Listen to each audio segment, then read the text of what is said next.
भारत, एक सोने की चिड़िया। बहुत समय पहले की बात है, भारत की धरती पर एक सोने की चिड़िया उड़ती थी। ये चिड़िया अपने सुनहरे पंखों के कारण पूरे विश्व में प्रसिद्ध थी। कहा जाता था कि जो भी इस चिड़िया को देखता, उसके जीवन में खुशियों की बहार आ जाती। भारत की हरियाली और सुंदरता में छिपी इस चिड़िया की खासियत थी कि यह सिर्फ सच्चे दिल वाले लोगों के पास ही आती थी।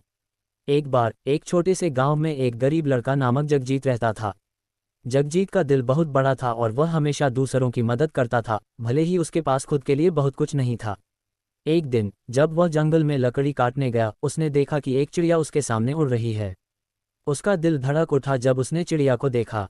वह धीरे धीरे उसके पास गया और कहा, भगवान की कसम, यदि तुम मेरे पास आओगी तो मैं तुम्हें कभी भी दुख नहीं दूंगा। चिड़िया ने उसकी बातें सुनी और उसके सच्चे दिल को पहचानकर उसके पास आ गई। जगजीत ने उसे गर्मा गर्म खाने का पैकेट पेश किया और दोनों में एक अनोखा रिश्ता बन गया। धीरे धीरे चिड़िया ने जगजीत को अपने जादुई पंखों से एक अद्वितीय उपहार दिया। उसने उसे एक सोने का अंडा दिया, जो हर दिन एक नई विशाल संपत्ति पैदा करता था। जगजीत ने ये संपत्ति गांव के लोगों की भलाई के लिए इस्तेमाल की। गांव में खुशियों का माहौल बना रहा, लेकिन कुछ दिनों बाद एक लालची व्यापारी ने ये कहानी सुनी। उसने सोचा, यदि मुझे वह चिड़िया मिल जाए तो मैं भी अमीर बन जाऊंगा। व्यापारी ने एक जाल बिछाया और चिड़िया को पकड़ने की कोशिश की। लेकिन जगजीत ने उससे कहा, इस चिड़िया का मूल्य सोने से कहीं ज्यादा है। ये खुशी और प्रेम का प्रतीक है। व्यापारी ने उसकी बात नहीं मानी और चिड़िया को पकड़ लिया। जगजीत ने मेहनत की और चिड़िया को बचाने का उपाय सोचा। उसने गांव वालों की मदद से व्यापारी के घर तक पहुंचने का फैसला किया। सभी ने मिलकर एक योजना बनाई।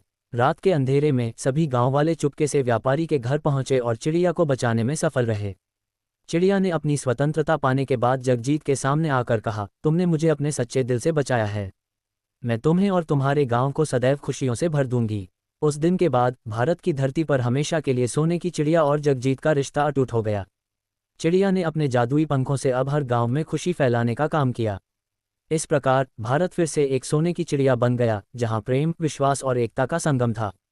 जगजीत और उसकी चिड़िया का नाम सदियों तक लोगों की जुबान पर रहा और उनकी कहानी सुनहरे दिनों का प्रतीक बन गई। धन्यवाद। सुनो मेरी कहानियाँ Pankaj 85। Subscribe my YouTube channel.